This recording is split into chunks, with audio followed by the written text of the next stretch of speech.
The place I chose is a path alongside the Chicago River on the north side of the city. Only Native Americans lived in the Chicago area until the late 18th century.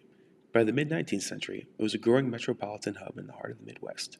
In 1887, due to concerns of sanitation and water cleanliness, the course of the river was reversed to flow towards the Mississippi rather than Lake Michigan. The Chicago River was actually a series of tributaries that was united with that 1887 reversal of the river. The river is a piece of nature in an otherwise concrete environment. A very small subset of the city relies on the river for their income. Think of like a water taxi pilot, or maybe the coach for a high school rowing team. In terms of the environmental values that we learned in this class, so this path definitely follows the in the world and with the world, not as much from the world. I used my place as an escape from online high school. I would come to the river around sunset after a long day of online classes and enjoy the sounds of nature and probably take some photos, which comprise most of the background visuals of this presentation. The manner that I used this common pool resource for would likely fall under the domain of in the world. To many Chicago residents, especially during wintertime when it gets cold, and the river and its fruits fall to the domain of with the world, as it does little more than exist. The river is an interesting example of the invisible hand market theory. For many years, the river existed as merely a convenient common pool resource. The primary facet of the river was to be used for industrial purposes, and no other concern was really taken into mind. Reformist attitudes and reformist legislature started shaping up around the turn of the 20th century, and the result is that the river got clean, albeit very slowly. The Clean Water Act of 1972, I believe, which regulates industrial dumping, was the key piece of legislation that has allowed the river to flourish today. The necessity for the river turned from purely the input of industrialists to now Chicago citizens, neighbors, and just the common man. This is when pathways started to appear and trash on the surface of the river started to disappear. When the primary need for the river changed, so too did the river itself. This raises interesting questions about how the role of a common pool resource can change over time. What happens when a common pool resource is no longer needed? What happens when its latent function changes? A truly valuable common pool resource, like a river, will serve a couple of functions at once. But in a post-industrial society, when need is already met, what remains?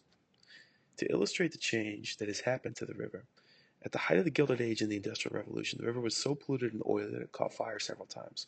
These days you can fish in its waters, and in the spring, families of ducks will approach you and beg for bread while gliding towards the shore. There are a few natural resources that have survived and undergone a transformation to the extent that the Chicago River has. The river is a nice respite from the prolonged struggles over many of the common pool resources that we have covered in class, as it has already been gamed, transformed, and reformed. The current movement on the river is to unite it all the way down the length of the city with a series of public pathways. It's a tough battle because there's a lot of private property along these rivers that would make building the sort of infrastructure that would support that a real nightmare. Sanitation is also an ongoing struggle, but it has been trending up for decades, and just recently, within the past year or so, they announced that it is safe to swim in again. Part of this uptick in cleanliness is due to the reversal that happened more than a century ago, which cleaned up the quality of the lake water that Chicago residents drink. The bulk of the effort to clean up the Chicago River, though, can be credited to the citizens that made a concerted effort to force city politicians to clean up the river. For many years, the river was an industrial dumping ground, and the water was hazardous and unsafe to even swim in. Today, the Chicago River has a couple of public pathways on it. These pathways, similar to the pathways of Torreville that we studied in class, need to be maintained regularly so that everyone may continue to enjoy them. Multiple volunteer groups, such as Friends of the Chicago River, and volunteer efforts from places like the Chicago Park District allow this to continue to happen. The pathway is a common pool resource, and the entire burden of both appropriating and provisioning falls on the general public. When volunteer efforts to clean this area up started in the late 90s, it was a mess. It was only due to concerted efforts over several years that a path and eventually a beautiful natural view were able to be accessed at all from this place. Nowadays, the public shouldn't disturb a pathway more than leaving footprints, but the odd piece of litter is expected to pop up every now and then. There could be possible concerns about overgrowth of plants onto the trail, but a steady influx of people walking the trail should be enough to keep such growth at bay.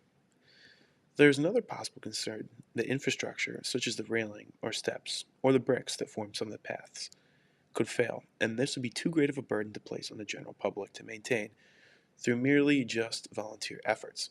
At that point, the city would have to get involved. All of these efforts have allowed native plant and wildlife a chance to survive in the area, but what is needed for them to thrive? The organization Friends of the Chicago River has launched volunteer efforts not only to remove trash from the river, but to seed the area with local plants, such as the pictured silky aster, and to weed out invasive species, such as the pictured buckthorn. If allowed to grow unchecked, buckthorn in particular would choke out much of the native flora. Why does any of this matter? If a tired office worker wants to walk for 10 minutes after a long Monday, why should it matter whether there's silky aster or buckthorn that adorns this riverfront walk?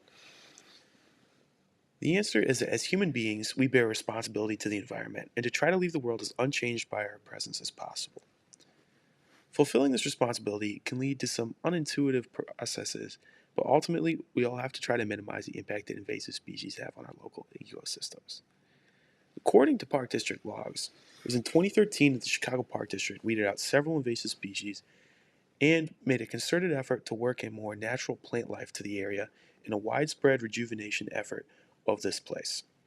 By the time that I stumbled across this place in 2020, several centuries worth of transformative actions, starting from the first settlement way back in the 18th century, even earlier than that, the first Native Americans lived there, then to the Industrial Revolution and its after effects, and then to an era of reform starting in the mid 20th century and continuing on today, had occurred to shape this very path that I was walking on.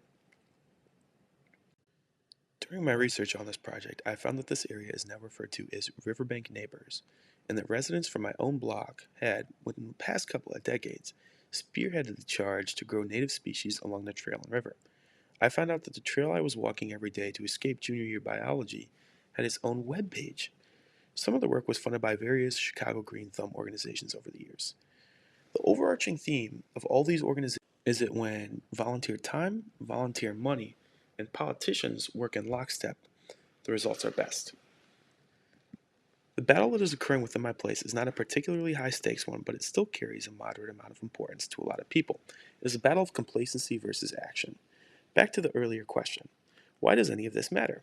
The big picture on the Chicago Riverwalk is an improved Riverwalk is a huge boon to the populace. Riverwalk developments downtown have led to new areas of the city being developed, economic growth, less negative spaces in an already packed city, more jobs, and more economic development. Pictured is what the downtown Chicago Riverwalk looks like today. It did not look like this 20 years ago. It did not look like this 10 years ago. It did not even look like this 5 years ago, and in another 5 years it will not look the same. The lesson that you should take away from this is the improvement of public areas, particularly involving nature and especially bodies of water, can lead to exponential gains in return. How many of you have spent time at Bradford Beach in this classroom? Would you have gone there if the city hadn't taken it upon themselves to clean the area up and provide infrastructure to park there, provided walking paths, designated safe areas of the beach, and then zone the land to allow businesses to spread up alongside it? When handled well, a body of water is a beautiful common good. The development of infrastructure around a body of water can be a beautiful thing if handled correctly.